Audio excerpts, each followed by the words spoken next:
Di antaranya perkataan mereka, mereka pernah mengatakan, kami tidak melihat ahli Al-Quran itu di kalangan sahabat ya, kecuali orang yang paling besar perutnya, gitu kan. Dihina-hina lah gitu ya.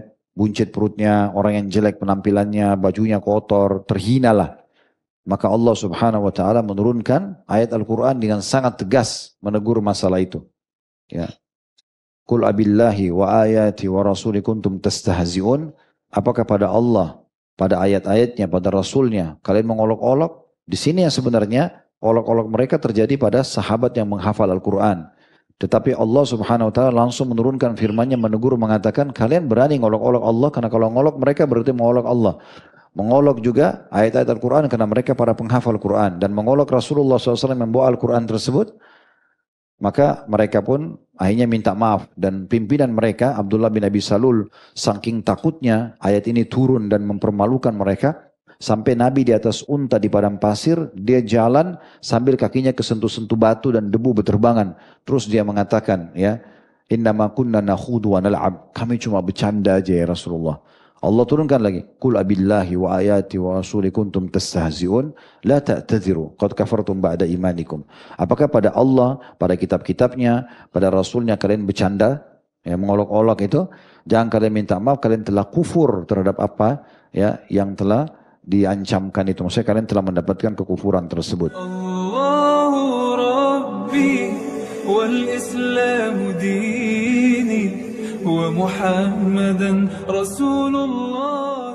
Bismillah, assalamualaikum warahmatullahi wabarakatuh. Alhamdulillah, tidak pernah berhenti kita selalu memuji dan memuja Allah. Karena Allah sendiri telah memerintahkan kita agar selalu memuji dan memujahnya. Dan dua susunan kata Alhamdulillah Allah telah jadikan sebagai kalimat bersyukur, berterima kasih kepadanya. Yang Allah pasti benar dengan janjinya dan dia kekalkan dalam kitabnya Al-Quran dalam surah Ibrahim, la in syakartum la azidannakum wa la in kafartum inna azabi lasyadid. Kalau kalian bersyukur pasti aku akan tambah, dan kalau kalian kufur maka siksa aku sangat pedih. Nikmat yang paling besar yang Allah berikan kepada kita nikmat Islam dan iman. Dan juga termasuk kita tersibukkan dengan amal-amal dalam syariat Islam. Di antaranya Alhamdulillah tadi kita baru sholat maghrib berjamaah. Dan kita juga mengutamakan niatnya untuk menunggu dan mengikat diri antara maghrib dengan isya. Ini ada pahala sendiri seperti pahala ribat. Mengikat diri di jalan Allah subhanahu wa ta'ala. Dengan niat menunggu sholat isya. Kita isi dengan majelis ilmu. Yang kita tahu pondasi iman kita adalah ilmu. Dengan ilmu iman akan datang, dan kalau iman itu sudah ada, maka segala sesuatunya bisa berubah. Orang bodoh jadi pintar, orang jahat jadi baik, orang pelit jadi dermawan, dan seterusnya. Oleh karena itu nikmat Allah yang besar ini harus selalu dijaga dan disyukuri. Ingatlah firman Allah subhanahu wa ta'ala, وَلَا تَمُوتُنَّ إِلَّا وَأَنْتُمْ مُسْلِمُونَ.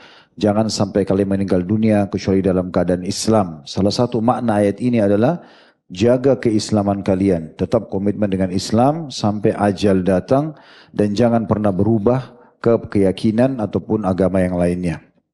Selanjutnya kita panjatkan salam hormat kita kepada orang yang telah membawa kepada kita syariat Allah subhanahu wa ta'ala sebaik-baik surah Tauladan, dan juga mengucapkan salam hormat kepadanya dijadikan ibadah oleh Sang Pencipta Allah. Satu kali salam hormat dibalas dengan 10 rahmat, dan selalu kami ingatkan rahmat Allah meliputi segala sesuatunya, pengampunan dosa, peninggian derajat, pemenuhan kebutuhan dan solusi dari permasalahan-permasalahan hidup. Maka selalulah setelah mengucapkan Alhamdulillah, selalu juga memanjatkan salawat dan taslim kepada Nabi besar Muhammad sallallahu alaihi wa ala alihi wa sahbihi wasallam. Seperti biasa, teman-teman sekalian, saudaraku seiman, semoga Allah selalu menjaga kita semua di atas ketaatannya. Kita akan lanjutkan bahasan dosa-dosa besar di pekan pertama Rabu dan pekan kedua. Dan semoga Allah selamatkan kita juga dari semua dosa besar ini. Pada kesempatan ini adalah dosa yang ditulis oleh Syekh Muhammad bin Abdul Wahhab rahimahullah, bab istighfafu bi ahlil fadl. Bab menganggap enteng dan meremehkan orang-orang yang memiliki keutamaan. Pada pertemuan bulan lalu, di pekan pertama dan pekan kedua, itu sudah sempat kita jelaskan. Kalau dari hadis yang disebutkan di sini dengan sanad hasan, yang pegang bukunya mungkin ada di halaman 178, ada hadis kedua Hadits ini bab ini sudah kita singgung pada saat membahas tentang tidak bolehnya menghina orang yang tua dan beruban, ya. Dan bagaimana orang yang beruban itu punya kedudukan di sisi Allah Subhanahu wa taala. Karena ubannya akan menjadi cahaya pada hari kiamat, dia akan dihitung setiap helai rambutnya itu pahala dan segala macam hal yang sudah kita paparkan pada pertemuan yang sebelumnya. Dalam hadis ini dikatakan, saya bacakan dulu hadis riwayat Abu Daud dan dari hadis Abu Musa al-Asy'ari radhiyallahu anhu bahwasanya Nabi sallallahu alaihi wasallam bersabda, "Inna min ijlalillahi ikrama dzisyaibati muslim wa hamilil Qur'ani ghairil ghalifi wal jafi anhu wa ikrama dzis sultanil muqsid." Artinya, sesungguhnya termasuk pemuliaan terhadap Allah Subhanahu wa taala atau permuliaan ya Allah Subhanahu wa taala adalah menghormati orang tua yang mempunyai uban yang muslim. Ini sudah kita bahas yang lalu. Lalu kemudian pada saat saya bahas saya mengatakan ada potongan yang butuh kita bahas sebagai dosa besar tersendiri, yaitu juga penghafal Al-Quran yang tidak melampaui batas padanya dan tidak juga berpaling darinya. Artinya menghina orang-orang ahli Al-Quran atau para alim ulama, maka itu juga termasuk dosa besar. Termasuk dosa besar sebagaimana akan kita paparkan insyaAllah. Dan juga ya, memuliakan pemimpin atau penguasa yang adil. Kita sekarang sedang fokus mau membahas tentang pemuliaan para ahli Al-Quran. Dan sebaliknya, penghinaan terhadap mereka atau melecehkan mereka, termasuk juga para ulama kaum muslimin, bagian daripada dosa besar. Kita kuatkan dulu riwayat lain, diriwayatkan oleh Ibnu Abdul Bar. Bahwasanya Nabi SAW bersabda, "Min ta'zimi jalalillahi ikramu thalathatin." Termasuk memuliakan Allah dan mengagungkan Allah Subhanahu wa taala adalah memuliakan juga 3 golongan. Al-imamul adil, pemimpin yang adil, dimuliakan, didoakan kebaikan. Wadhisyaibatil muslim, dan orang yang tua dalam keadaan Islam atau beruban. Dan yang ketiga, wahamilil Quran, dan para penghafal atau orang-orang Al-Quran, bisa masuk maknanya adalah para ulama. Ya. Dari hadis ini teman-teman sekalian kita akan coba membahas tentang bagaimana dosanya orang yang menghina para penghafal Al-Quran ataupun para ulama. Beranjak daripada ini dulu kita akan coba sebutkan Imam An-Nawawi rahimahullah menyebutkan dalam kitab Riyadhus Shalihin beliau di hadis nomor 996 dengan judul Allah mengangkat derajat orang yang faham Al-Quran. Lalu beliau mengangkat sebuah hadis Nabi alaihi salatu wassalam, dan hadis ini sahih diriwayatkan oleh Imam Muslim dari Umar bin Khattab radhiyallahu anhu, anna Nabi sallallahu alaihi wasallam qala, sungguhnya Nabi SAW bersabda, "Inna Allah yarfa'u bihadzal kitabi aqwaman wa yada'u bihi akharin." Sesungguhnya Allah akan mengangkat dan meninggikan derajat orang-orang dengan kitab ini. Maksudnya Al-Quran. Bila dia pandai membacanya, bila dia merenunginya, bila dia menghafalnya, bila dia mengamalkan. Ini sepertinya banyak teman-teman belum dapat tempat ini. Bisa rapat-rapat gak? Coba maju-maju dulu. Hari ini Masya Allah banyak sekali orang taubat ini. Terus, maju-maju. Saya tidak tahu akhwat bagaimana di belakang, kalau sempit tolong rapat-rapat juga. Supaya yang baru datang bisa dapat tempat. Kita ulangi hadisnya. Sesungguhnya Nabi alaihi salatu wassalam bersabda, Allah mengangkat atau meninggikan derajat sebagian kaum dengan kitab ini. Maksudnya Al-Quran. Dengan pandai membacanya.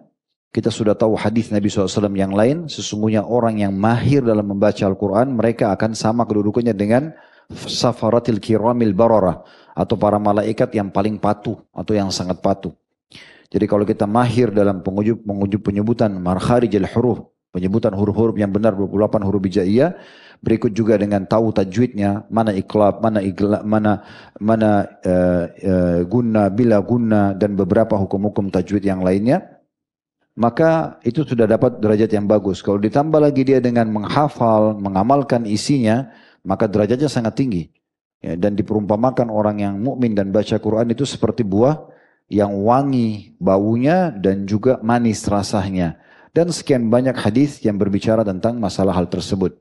Dan berapa banyak orang-orang dengan betul-betul meyakini isi Al-Quran, menguasai bacaannya, mengajarkannya, menghafalnya dan mempraktikkan dalam hidupnya yang diangkat derajatnya oleh Allah Subhanahu wa taala. Ya, banyak sekali mereka dimuliakan di tengah-tengah manusia, manfaat ilmunya, Allah berikan rezeki yang luas dan tentu di dunia seperti itu di akhirat akan lebih besar lagi, lebih tinggi derajatnya. Dan dikatakan Allah juga akan merendahkan sebagian kaum dengan kitab ini. Maksudnya dengan melalaikannya. Ah, nggak penting baca Quran, nggak penting hafal, nggak penting amalin. Dianggap angin lalu Al-Quran, maka Allah akan rendahkan orang-orang seperti ini. Dari hadis ini ada tanggapan Ibnu Qayyim rahimahullah yang menarik. Ya, beliau mengatakan, "Annal ilma yarfa'u sahibahu fid dunya wal akhirah, ma la yarfa'uhu al-mulku wal malu wala ghairuhuma."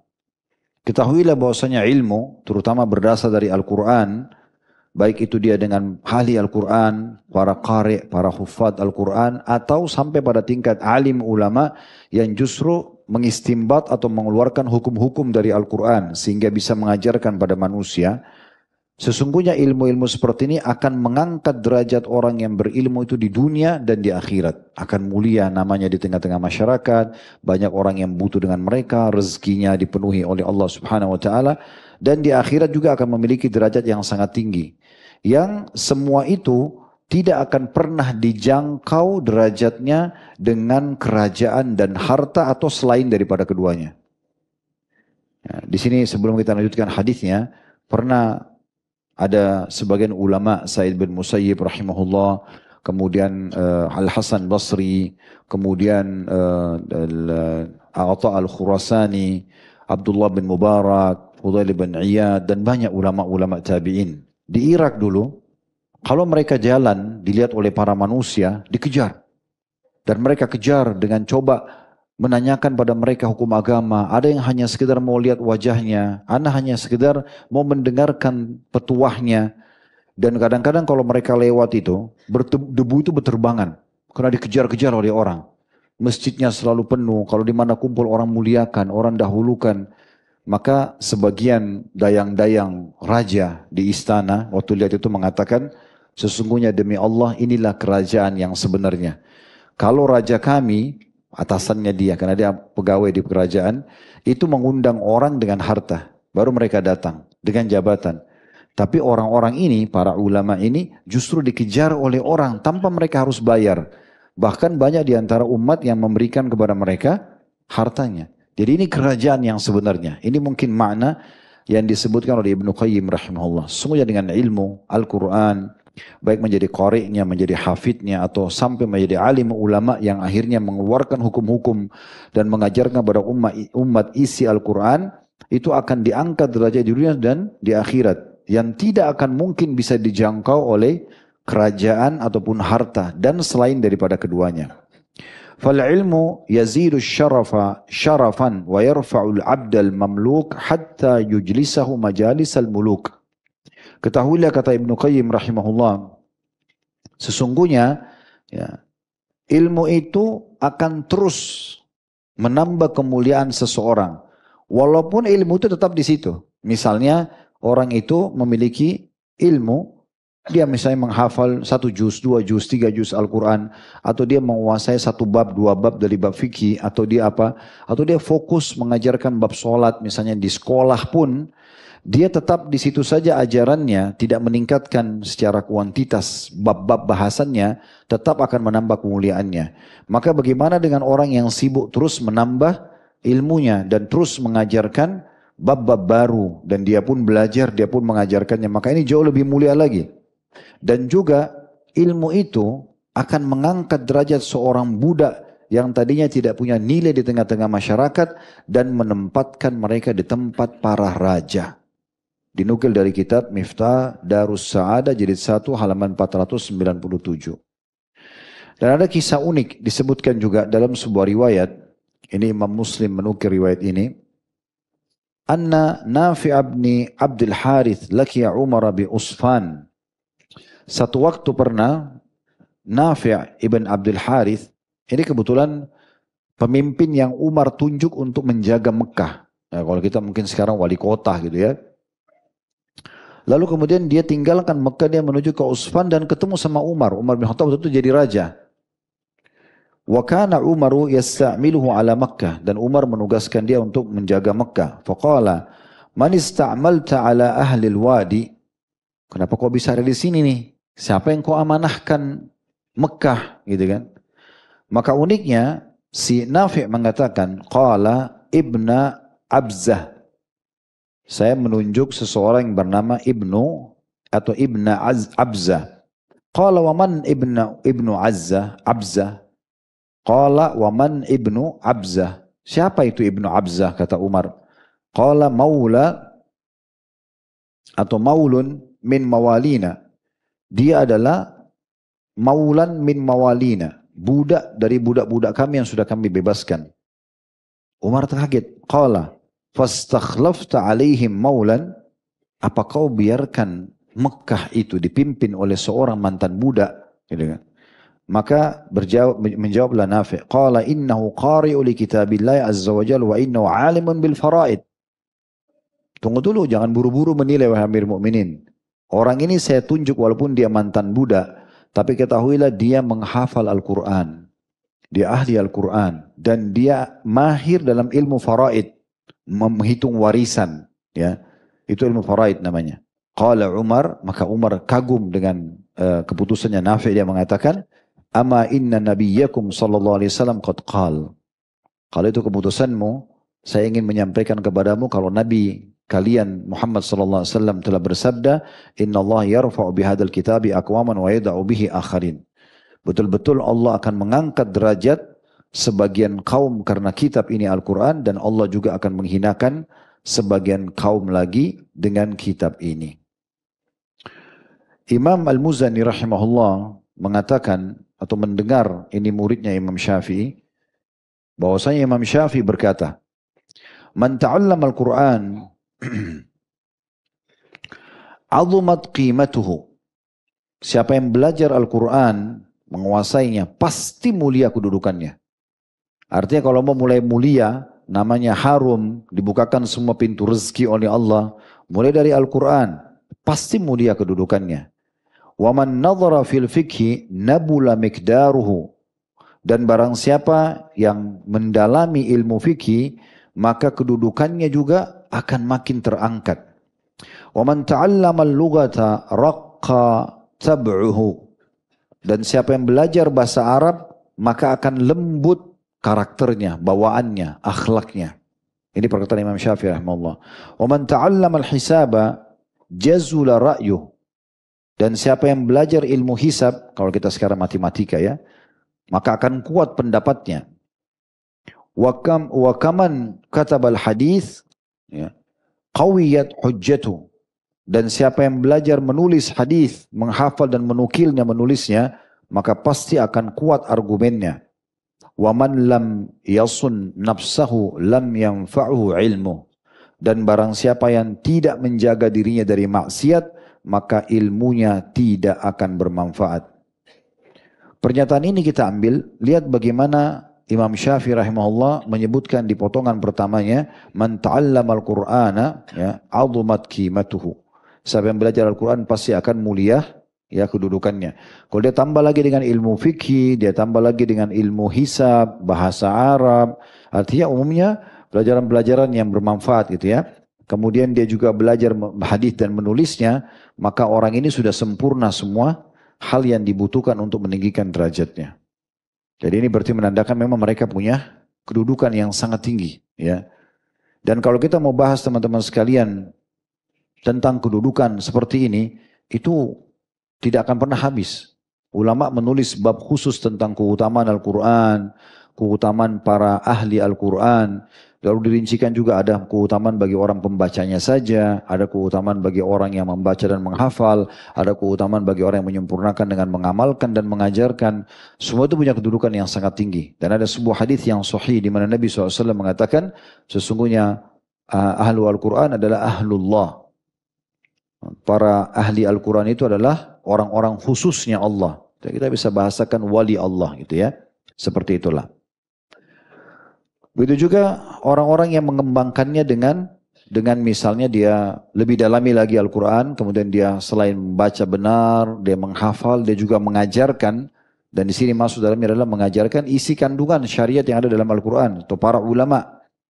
Taus berkata, Taus ini namanya Zakwan, ini seorang ulama yang sangat tampan, wangi, bersih, kaya, pinter, saking luar biasanya sempurna sampai dipanggil Taus. Taus ini burung merak, namanya dia Zakwan. Taus berkata, termasuk sunnah adalah menghormati dan memuliakan orang-orang alim. Orang-orang alim, alim Al-Quran atau alim fikih atau alim hadis ya, atau umumnya para ulama itu. Berdasarkan nas-nas ya, yang ada seperti tadi nas dalam kitab kita, bahwasanya termasuk memuliakan Allah dalam memuliakan pemimpin yang adil, memuliakan para orang tua dalam Islam yang beruban dan para ahli Al-Quran, dan nas juga yang sebelumnya dalam buku yang sudah kita baca ya.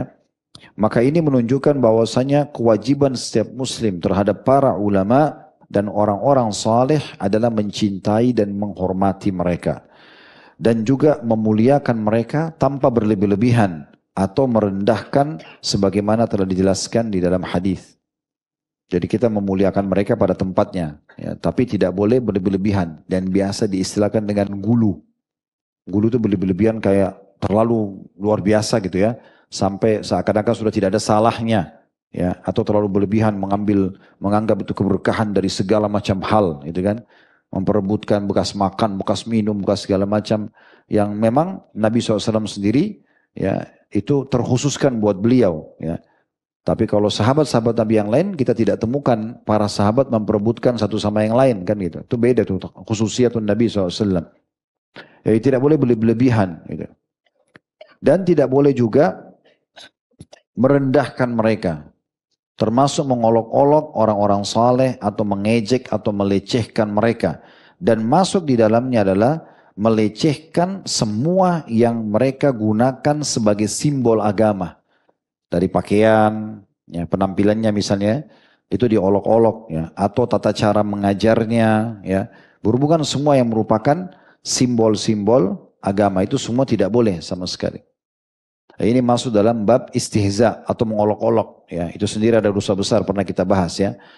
Al-Alusi rahimahullah mengatakan, orang yang melakukan seperti ini, merendahkan ahli Al-Quran, merendahkan para ulama, atau apapun yang berhubungan dengan mereka dalam mensyiarkan agama. Ya, menghina fisiknya, menghina penampilannya dan seterusnya. Ini adalah masuk dalam kategori dosa besar. Dan kalau dia menyempurnakan dengan bahkan menghina dan menertawakan, maka bisa jadi ini masuk seperti yang Allah ancamkan kepada para kaum munafikin. Jadi orang-orang munafik itu teman-teman di Madinah, mereka punya salah satu cara suka mengolok-olok ya, orang-orang beriman. Dan kita tahu bagaimana Allah Subhanahu wa taala mengharamkan hal tersebut ya. Di mana mereka suka menghina. Di antaranya perkataan mereka, mereka pernah mengatakan, kami tidak melihat ahli Al-Quran itu di kalangan sahabat ya, kecuali orang yang paling besar perutnya, gitu kan. Dihina-hina lah gitu ya. Buncit perutnya, orang yang jelek penampilannya, bajunya kotor, terhina lah. Maka Allah Subhanahu wa taala menurunkan ayat Al-Quran dengan sangat tegas menegur masalah itu. Ya. Qul abillahi wa ayati wa rasuli kuntum tastahzi'un. Apakah pada Allah, pada ayat-ayatnya, pada Rasulnya, kalian mengolok-olok? Di sini yang sebenarnya olok-olok mereka terjadi pada sahabat yang menghafal Al-Quran. Tetapi Allah Subhanahu Wa Taala langsung menurunkan firman-Nya menegur mengatakan, kalian berani ngolok-olok Allah karena kalau ngolok mereka berarti mengolok Allah. Mengolok juga ayat-ayat Al-Quran karena mereka para penghafal Al-Quran. Dan mengolok Rasulullah SAW yang membawa Al-Quran tersebut. Maka mereka pun akhirnya minta maaf. Dan pimpinan mereka Abdullah bin Abi Salul saking takutnya ayat ini turun dan mempermalukan mereka. Sampai Nabi di atas unta di padang pasir. Dia jalan sambil kakinya kesentuh-sentuh batu dan debu berterbangan. Terus dia mengatakan ya, innama kunna nakhudu wa nal'ab. Kami cuma bercanda aja ya Rasulullah. Allah turunkan lagi, Qul abillahi wa ayati wa rasuli kuntum tastahzi'un la ta'tadhiru qad kafartum ba'da imanikum. Apakah pada Allah, pada kitab-kitabnya, pada Rasulnya kalian bercanda, ya, mengolok-olok itu, Jangan kalian minta maaf, kalian telah kufur terhadap apa ya yang telah diancamkan itu. Maksudnya kalian telah mendapatkan kekufuran tersebut. Itu ciri khasnya mereka. Suka sekali mengolok-olok ya. Begitu juga pada saat terjadi yang Allah sebutkan dalam surah At-Taubah ayat 79. Di mana orang-orang munafik suka sekali ngolok-olok orang-orang beriman. Itu ciri khasnya mereka. Yang pada saat Nabi SAW kumpulin sedekah untuk perang Tabuk. Ada di antara sahabat yang datang membawa kain isinya perak sama emas. Saking beratnya diangkat turun ke bawah. Dia kan sendiri. Dia bawa ke masjid lalu dia mengatakan, ya Rasulullah ini buat jihad. Di situ ada hadir orang-orang munafik. Mereka tidak menyumbang satu butir kurma. Apalagi mau nyumbang emas. Tapi begitu lihat orang beriman menyumbang, dia bilang ini riya. Mereka bilangin ini riya ini pasti. Bawa-bawa harta begini di depan orang. Padahal dia sendiri nggak nyumbang. Selang beberapa waktu saja ada satu sahabat miskin sekali. Dia cuma bawa keranjang kecil. Isinya cuma piring kecil, cuma ada beberapa kurma. Dia cuma mampu itu. Tapi dia ikhlas, dia mengatakan, ya Rasulullah ini juga buat Allah dan Rasulnya untuk perang. Apa kata orang munafik itu? Mau diapakan berapa butir kurma? Padahal mereka nyumbang satu butir pun tidak. Jadi mereka kerjanya begitu, selalu ngolok-olok, cari-cari kekurangan dan kesalahan orang-orang beriman. Itulah yang Allah ceritakan dalam surah At-Taubah ayat 79. Alladzina yalmizuna al-muttawwi'ina minal mu'minina fi sadaqat. وَالَّذِينَ لَا يَجْلُونَ إِلَّا جُهْدًا فَيَسْخَرُونَ مِنْهُمْ سَخِرَ اللَّهُ مِنْهُمْ وَلَهُمْ عَذَابٌ أَلِيمٌ. Orang-orang munafik itu adalah orang-orang yang mencela orang-orang mukmin yang memberi sedekah dengan sukarela dan mencela orang-orang yang tidak memperoleh untuk disedekahkan selain sekedar kesanggupannya. Beberapa butir kurma tadi. Maka orang-orang munafik itu menghina mereka, Allah pun akan membalas penghinaan mereka itu dan untuk mereka azab yang pedih. Untuk mereka azab yang pedih. Jadi kita harus hati-hati teman-teman sekalian, jangan sampai kita masuk ke ranah itu. Kalau ada orang yang memiliki kelebihan, ya, dan di zaman Nabi SAW perlu digarisbawahi ya, kalau di zaman Nabi itu ada orang menghafal Al-Baqarah aja, belum semua 30 juz, 2 juz setengah gitu ya, di Al-Baqarah dia sudah hafal, maka itu dianggap orang yang luar biasa. Kalau ditanya, apa yang kau punya dari Al-Quran? Saya punya Al-Baqarah. Oh, langsung dimuliakan, itu baru Al-Baqarah. Bagaimana kalau dia punya Al-Imran, An-Nisa, Al-Anfal dan seterusnya ya. Al-An'am, Al-Ma'idah semua dihafal. Apalagi kalau sampai 30 juz dan memang dia ikhlas dalam masalah itu berarti memang harusnya diposisikan dengan posisi yang benar. Tapi tentu Nabi ingatkan tadi ya, dengan tanpa berlebihan. Jangan sampai kita melampaui batas, tapi tetap kita muliakan mereka dibandingkan orang lain. Itu memang sudah sangat normal ya. Kemudian selanjutnya teman-teman sekalian, Allah Subhanahu wa taala menyebutkan juga ancaman yang sangat berat ya, itu dalam Al-Qur'an tentang orang-orang yang mengolok-olok Al-Qur'an, ayat Al-Qur'an kalau dibacakan pada mereka atau para penghafal Al-Qur'an atau para ulama yang menyampaikannya. Itu Allah ceritakan dalam surah Al-Mu'minun. Ini ayat-ayat Al-Qur'an yang perlu selalu kita ulang-ulangi. Surah Al-Mu'minun surah nomor 23 ayat 103 sampai 111. Ini tentang penyesalan orang-orang nanti di hari kiamat yang masuk neraka. Salah satu sebabnya coba perhatikan. Allah berfirman Al-Mu'minun 103 sampai 111. وَمَنْ خَفَّتْ مَوَازِينُ فَأُولَٰئِكَ الَّذِينَ خَسِرُوا أَنفُسَهُمْ فِي جَهَنَّمَ خَالِدُونَ تَلْفَحُ وُجُوهَهُمُ النَّارُ وَهُمْ فِيهَا كَالِحُونَ أَلَمْ تَكُنْ آيَاتِي تُتْلَى عَلَيْكُمْ فَكُنْتُمْ بِهَا تُكَذِّبُونَ قالوا بلى قالوا ربنا غلبت علينا شقوتنا وكنا قوما ضالين ربنا أخرجنا منها فإن عدنا فإنا ظالمون قال اخسأوا فيها ولا تكلمون إنه كان فريق من عبادي يقولون ربنا آمنا فاغفر لنا وارحمنا وأنت خير الراحمين فاتخذتموهم سخريا حتى أنسوكم ذكري وكنتم منهم تضحكون إني جزيتم اليوم بما صبروا أنهم هم الفائزون. Jadi dari 103 sampai 111. Terjemahannya, barang siapa yang ringan timbangan amal solehnya, dosanya lebih berat, maka mereka itu adalah orang-orang yang merugikan diri mereka sendiri karena menuju ke neraka. Ya, mereka akan kekal dalam nar jahannam atau neraka jahannam. Muka mereka akan dibakar api dan juga dalam keadaan cacat. Ini sebelum kita lanjutkan terjemahannya, ada hadis yang menjelaskan tafsir ini ya. Kata Nabi SAW yang dimaksud dengan cacat, ya, dan ini dihasankan para ulama riwayatnya, adalah karena panasnya api neraka sampai kedua bibir mereka yang bagian atas meleleh sampai bisa dilipat ke setengah kepala. Dan bagian bawah bibir mereka meleleh sampai ke pusar perut mereka. Makanya Allah bilang di sini, sesungguhnya muka mereka dibakar oleh api Jahannam dan juga mereka dalam keadaan cacat. Nah, cacat ini maksudnya bibirnya tadi seperti itu, naudzubillah. Lalu apa sebabnya? Kenapa mereka seperti ini? Allah ceritakan, bukankah ayat-ayatku, berarti Al-Quran di sini, ya, telah dibacakan kepadamu sekalian, tapi kamu selalu mendustakannya. Ah, masa sih? Masa ada surga? Masa ada neraka? Benar nggak sih? Ya, benar nggak itu orang sholat dapat ini, dapat itu? Jadi mengolok-oloknya, malah tidak mau dengar gitu ya. Tetapi kamu selalu mendustakan. Mereka mengatakan, mereka akui pada saat itu, ya Rob kami telah dikuasai oleh hawa nafsu kami atau kejahatan kami. Dan kami adalah orang-orang yang tersesat. Ya.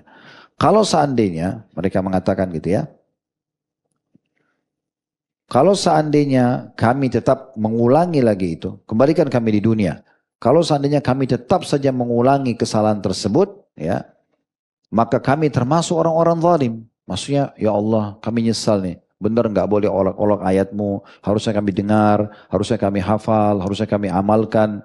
Tapi sudah di akhirat nih, masuk ke neraka, mereka dalam kondisi sudah disiksa. Dan tolong kembalikan kami. Kalau kami masih kembali juga itu, maka kami termasuk orang zalim. Lalu Allah berfirman, tinggallah di dalam neraka itu dalam kondisi dihina dan jangan kamu berbicara denganku. Di sini khusus potongan ayat ini juga ada tafsirnya. Dalam sebuah hadis yang sahih kata Nabi SAW, nanti penghuni neraka ini yang olok-olok Al-Quran, orang-orang beriman, mencaci maki Islam dan segala macam, ini nanti di neraka, mereka karena sudah tidak tahan saking siksanya yang luar biasa, mereka memanggil para penjaga neraka Jahannam. Tolong minta kepada Allah ringankan kami. Penjaga neraka Jahannam tidak menjawab, mereka 40 tahun. 40 tahun disiksa terus, 24 jam. Setelah itu para peneraka Jahannam pun mengatakan, kalian percuma minta.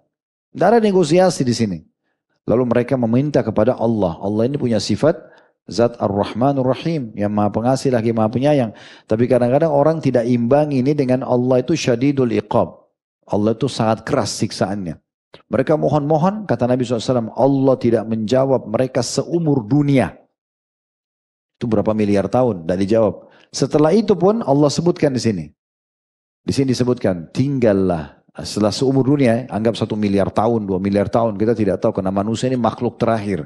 Sebelum kita sudah ada jin, sudah ada air, sudah ada hewan-hewan, tumbuhan, ini semua sudah ada sebelum kita. Ini kita terakhir diciptakan. Gitu kan? Makanya waktu Allah ciptakan Nabi Adam, iblis sudah ada. Iblis tidak mau sujud. Bumi sudah ada. Terbukti malaikat mengatakan waktu Allah bilang saya mau ciptakan makhluk yang akan jadi pemimpin di muka bumi. Kata malaikat, apakah engkau akan ciptakan lagi makhluk yang buat kerusakan di muka bumi? Kata ulama tafsir apa? Jin-jin sudah buat kerusakan di muka bumi. Ya, sudah ngacaukan bumi pada saat itu. Dan semua hewan-hewan, tumbuh-tumbuhan sudah ada dan terganggu dengan kejahatan mereka. Terganggu dengan kejahatan mereka. Seperti itulah. Maka Allah SWT mengatakan kembali kepada ayat tadi, tinggallah di dalam neraka itu dalam kondisi terhina dan jangan pernah kalian berbicara denganku. Kata Nabi SAW, maka mereka pada saat itu putus asa. Tidak ada yang mereka bisa lakukan kecuali menarik nafas mereka dalam kondisi merintih dan juga mengeluarkan dalam kondisi merintih. Dan mereka menangis di tempat keluarnya air mata, darah. Karena sudah habis air matanya. Dalam riwayat lain dikatakan, air mata ahli neraka itu na'udzubillah, karena tidak dibuang ya.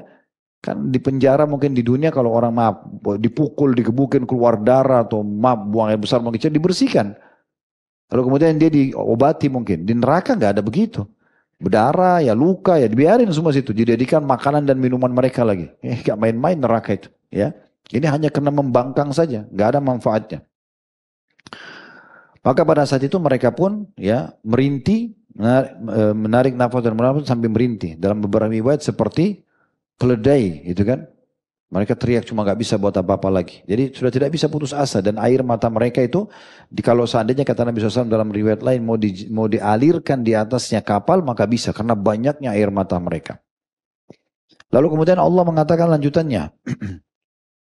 Allah mengatakan sesungguhnya ada segolongan dari hamba-hambaku di dunia dulu. Orang beriman, orang baik-baik, azan ke masjid, tutup aurat, mereka sibuk dengan majelis ilmu, mereka baik-baik, gitu kan?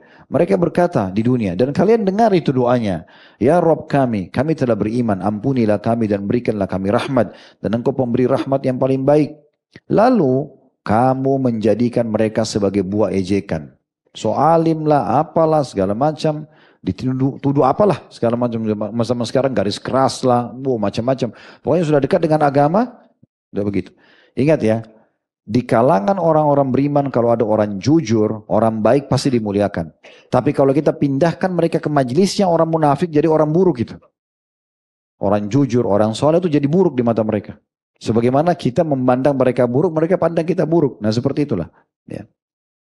Maka Allah SWT mengatakan, lalu kamu menjadikan mereka buah ejekan. Sehingga kesibukan kamu mengejek mereka menjadikan kamu lupa mengingat aku, kata Allah. Dan kamu selalu menertawakan mereka. Ini firman Allah ya. Diolok-olok, diketawain gitu ya. Sesungguhnya kata Allah hari ini, aku memberi balasan kepada mereka karena kesabaran mereka. Sesungguhnya mereka itulah orang-orang yang menang. Orang-orang yang menang. Jadi kekal firman Allah Subhanahu wa taala. Berkaitan dengan ayat ini, Ibnu Katsir rahimahullah, seorang ulama ahli tafsir dalam kitab tafsir Quran Azim beliau mengatakan, kemudian Allah Subhanahu wa taala menyebutkan dosa mereka di dunia itu mereka dulu mengolok-olok hamba-hamba Allah yang beriman dan para walinya. Dan Allah mengatakan ya, sesungguhnya ada segolongan dari hamba-hambaku yang berdoa di dunia, ya Rabb kami telah beriman, maka ampunilah kami dan berikanlah kami rahmat dan engkau pemberi rahmat yang paling baik. Lalu kamu menjadikan mereka buah ejekan, yakni kalian malah mengolok-olok dan mengejek doa dan permohonan mereka. Sampai pada firman Allah, sehingga kesibukan kamu mengejek mereka, menjadikan kamu lupa mengingat aku, yakni kebencian kalian kepada mereka membuat kalian lupa kepadaku. Firman Allah, kamu selalu menertawakan mereka, yakni menertawakan perbuatan, penampilan, dan juga amal-amal ibadah mereka. Ini Allah sudah kekalkan. Al-Mu'minun 103 sampai 111. Penyesalan mereka luar biasa. Dan agak unik ya, kalau orang soleh, baik, perempuan tutup aurat dengan baik, apalagi sampai pakai cadar, jilbab besar, laki-laki juga begitu azan selalu di masjid. Kenapa diserang? Apa salahnya? Justru orang seperti ini umumnya tidak mengganggu orang, ya. Karena sudah sampai pada level keimanan, tidak akan mungkin salah sabda Nabi SAW, orang mukmin itu seperti lebah. Kalau dia makan, hanya makan yang bagus saja. Pasti kalau sudah naik, ikut di pengajian begini insya Allah ya, dan pengajian yang lain, itu kalau sudah mulai paham, oh Allah larang ya, Allah bolehkan ya, itu pasti lebih hati-hati nanti. Otomatis dia tidak akan berani lagi cari pendapatan haram, gak mau lagi berzina, gak mau lagi riba, itu pasti. Makin sering antum hadir, makin banyak larangan agama antum jauhi. Kan gitu. Jadi itu makin baik sebenarnya. Harusnya dia makin baik, ya makin mulia, tidak akan mengganggu orang lain. Orang mukmin itu seperti lebah, kalau makan hanya makan yang baik, sari bunga saja. Kemudian kalau dia mampir di sebuah tempat, dia buat sarang, tidak akan merusaknya. Karena kalau dia buat sarang, walaupun di ranting yang sudah tua, tidak rusak itu dengan sarangnya lebah itu. Ya, tetapi, dan maaf, ada sebelumnya, kalau dia memberi yang terbaik, madu. Kalau dia mampir di sebuah tempat, dia tidak akan merusaknya, tapi kalau dia diganggu, sengatannya akan mematikan. Nah, di sini bisa saja, sengatan yang dimaksud sini adalah Allah Subhanahu wa taala akan membalas orang-orang yang seperti ini. Dalam firman Allah yang lain, surah Al-Mutaffifin, nanti kita azan langsung iqamah insyaallah ya. Surah nomor 83 ayat 29 sampai ayat 33 berbunyi, innal ladzina ajramu kanu minal ladzina amanu yadhakun. Ini Al-Mutaffifin ayat 29 sampai 33. Sesungguhnya orang-orang yang banyak berbuat dosa di dunia itu adalah mereka yang dahulu di dunia menertawakan orang-orang beriman. Suka olok-olok, ya. Wa idza marru bihim yataghamazun. Allah bilang, dan apabila mereka melewati orang-orang beriman itu, mereka suka saling mengedip-ngedip matanya. Tujuannya untuk mengolok-olok, gitu ya. Wa idzan qalabu ila ahlim qalabu fakihin. Dan apabila orang-orang berdosa itu kembali kepada kaumnya, mereka kembali dengan gembira karena berhasil mengolok-olok orang-orang beriman itu. Wa idza ra'auhum qalu inna haula'i ladhallun. Dan apabila mereka melihat orang-orang mukmin itu, mereka mengatakan, coba lihat, Mereka ini benar-benar orang-orang sesat, garis keras, jahat, apalah segala macam julukan. Padahal orang-orang ini tidak akan mengganggu. Dijamin teman-teman sekalian, makin kuat iman kita, makin kita tidak berani ganggu orang. Pasti itu, makin tidak mau mencuri, gak mau ghibah, gak mau fitnah, gak mau apa-apa. Lebih hati-hati, itu begitu orang beriman. Tapi mereka sengaja mengolok-oloknya gitu ya. Wa ma ursilu alaihim hafidhin, kata Allah. Padahal mereka, orang-orang pendosa itu tidak diciptakan oleh Allah untuk menjaga orang-orang beriman. Bukan tugas mereka. Perbaiki diri aja. Ya, makanya Abu Bakar radhiyallahu anhu pada saat Nabi Muhammad SAW dikeroyok oleh orang-orang Quraisy, ditaruh kotoran unta, ada yang mau gebukin Nabi gitu. Abu Bakar hanusin pedang lalu membela Nabi. Sambil mengatakan apa? Ataqtulun rajulan an yaqula rabbi Allah. Apa kalian mau memerangi orang seperti ini hanya mengatakan Tuhanku Allah? Apa yang dia buat? Nabi nggak hancurin patung mereka, nggak ganggu mereka, cuma ajak jangan loh ini syirik. Itu kan penghancuran patung setelah Nabi taklukkan Mekah. Sebelumnya tidak pernah Nabi ganggu. Ada 360 patung. Nabi pun tahu dalam kondisi masih ada patung pada saat awal-awal. Cuma ingatkan nggak boleh, nggak boleh. Tapi mereka nggak mau terima. Ya. Kemudian juga Allah menceritakan dalam ayat yang lain ya. Surah Al-Baqarah surah nomor 2 ayat 14 sama ayat 15.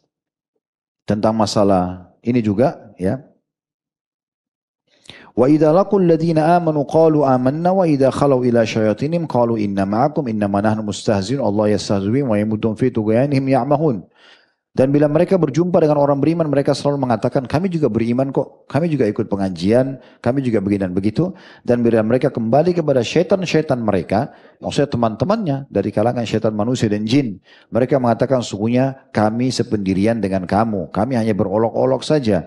Allah pasti akan membalas olok-olokan mereka dan membiarkan mereka terombang ambing dalam kesesatan.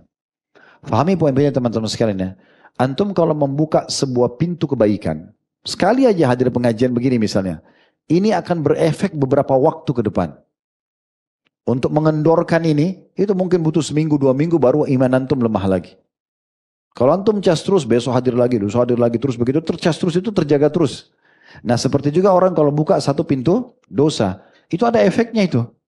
Sekali orang duduk sama lawan jenisnya, sekali orang apalah buat dosa, itu seminggu 2 minggu masih ada efeknya. Susah ngelupakannya. Sampai dia tobat nasuha baru kemudian hilang dari dia. Oleh karena itu jangan dibuka itu. Sekali buka pintu dosa itu bisa lebih besar peluang untuk kita tergelincir. Susah untuk berhenti. Sekali kita olok orang itu kita akan olok terus ghibah. Jadi jangan dibuka pintunya. Makanya jangan pernah buka pintu dosa, nggak usah. Ya, karena sekali buka itu efeknya besar sekali. Kemudian juga teman-teman sekalian mungkin kita tutup dengan beberapa perkataan yang disampaikan oleh para ulama ya. Ini tentang surah At-Taubah ayat 65. Wala in sa'altum la yaquluna inna ma kunna nakhudu wa nal'ab qul billahi wa ayati wa rasuli kuntum tastahzi'un. Ini tadi sempat saya singgung ya. Orang-orang munafik yang mengatakan itu ahli Al-Quran, orang yang paling besar perutnya dan segala macam dihina-hina. Maka pada saat ayat ini turun, ya,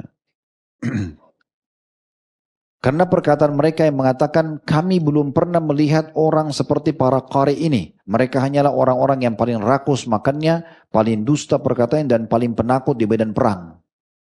Mereka olok-olok sahabat karena semua kan para penghafal Quran. Semua sahabat itu hafal Al-Quran, ya semuanya.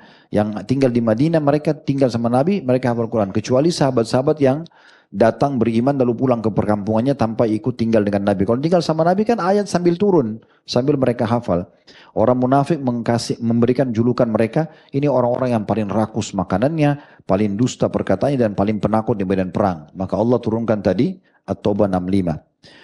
Syekh Abdurrahman bin Hasan bin Muhammad bin Abdul Wahab mengatakan ayat ini berisi penjelasan bahwa seseorang bisa jatuh kepada kufur karena perkataan yang diucapkannya atau karena perbuatan yang dilakukannya. Dan termasuk dalam masalah ini adalah mengolok-olok ilmu syar'i dan semua ilmu-ilmu agama, bidang agama, dan tidak menghormati mereka serta para ulama yang membawa ilmu tersebut. Karena ya, disebutkan dalam salah satu fatwa Lajnah Daimah, ini kayak MUI kita kalau di Indonesia, ini di Saudi ya, Lajnah Daimah, kurang lebih terjemahnya mencela Islam, mengolok-olok Al-Quran dan Sunnah, serta mengolok-olok orang yang berpegang teguh dengannya karena ajaran agama yang mereka amalkan, termasuk seperti memelihara jenggot, berhijab bagi wanita muslimah, maka perbuatan seperti ini bisa membawa pada dosa kekufuran bila dilakukan oleh seorang mukallaf, maksudnya orang yang balik ataupun berakal sehat, dan harus dijelaskan kepadanya bahwa perbuatan itu kufur.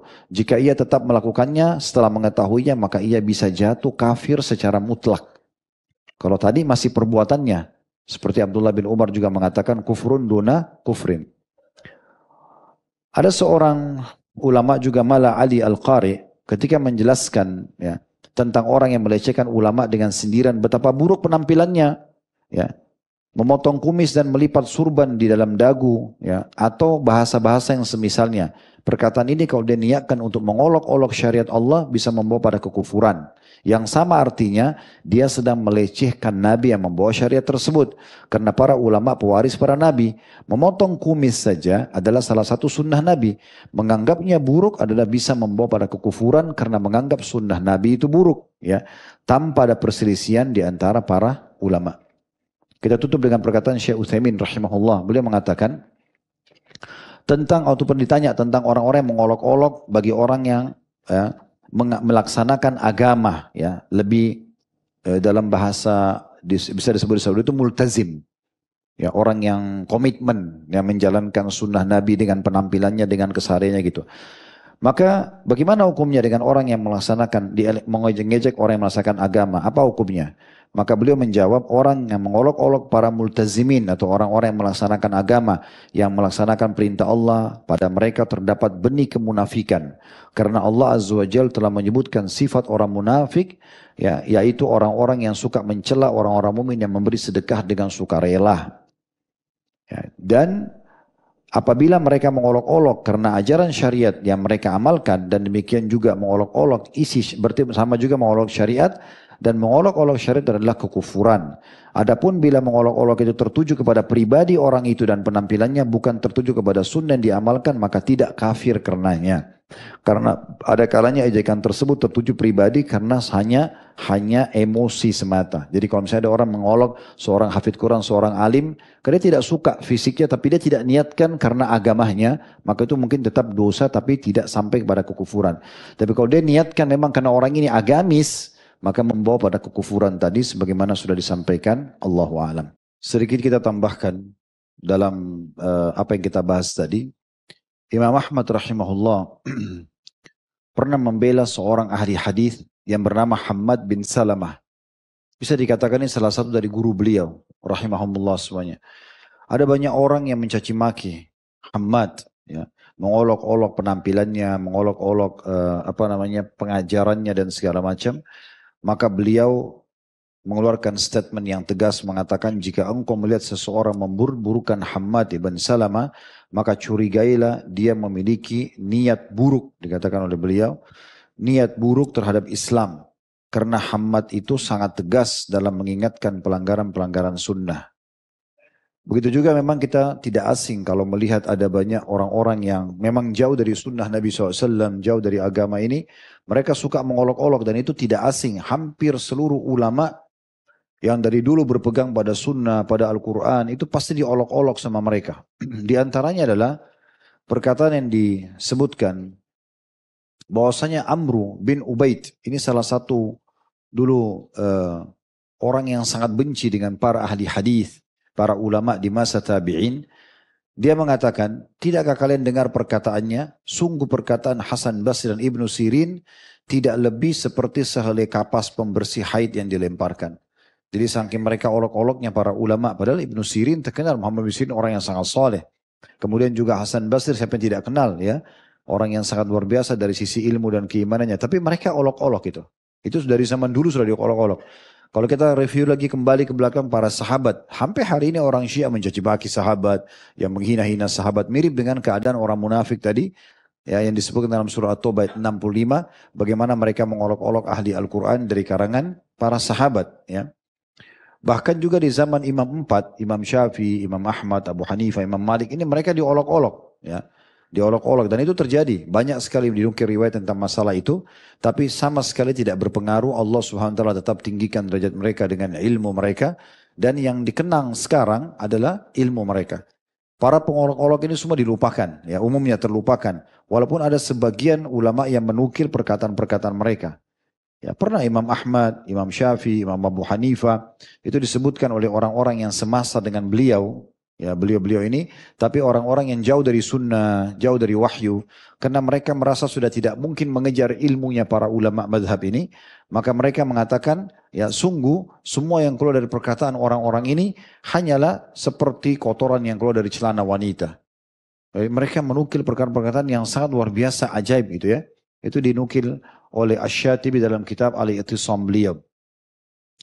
Jadi banyak sekali perkataan-perkataan seperti ini yang keluar dari perkataan orang-orang zindik yang jauh dari agama gitu ya.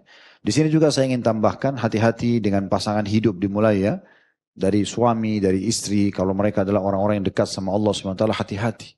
Itu orang lebih dekat lagi. Orang tua, anak, ya, ipar, mertua, tetangga, orang-orang terdekat. Ini hati-hati karena kadang-kadang kita tidak sadar, kita juga masuk ke ranah itu ya pada mereka. Akhirnya nanti melahirkan dosa besar yang kita tidak sadari. Jadi apa yang kita bahas ini itu global. Bisa saja orang di luar sana yang melakukannya atau orang melakukan orang sangat dekat ya. Contoh kasus para istri nabi-nabi seperti istri Nabi Lut, Nabi Nuh yang Allah jadikan sebagai perumpamaan. Yang unik itu istri Nabi Lut dinukil kisahnya, dia perempuan. Tapi dia mendukung semua perbuatan homoseksual kaum suaminya. Jadi pada saat Nabi Lut ingatkan, dia malah memotivasi kaumnya untuk nggak apa-apa buat aja. Gitu kan. Jadi ini satu hal yang unik gitu ya. Dan perempuan ini bukan hanya dia buruk, ayahnya pun sama.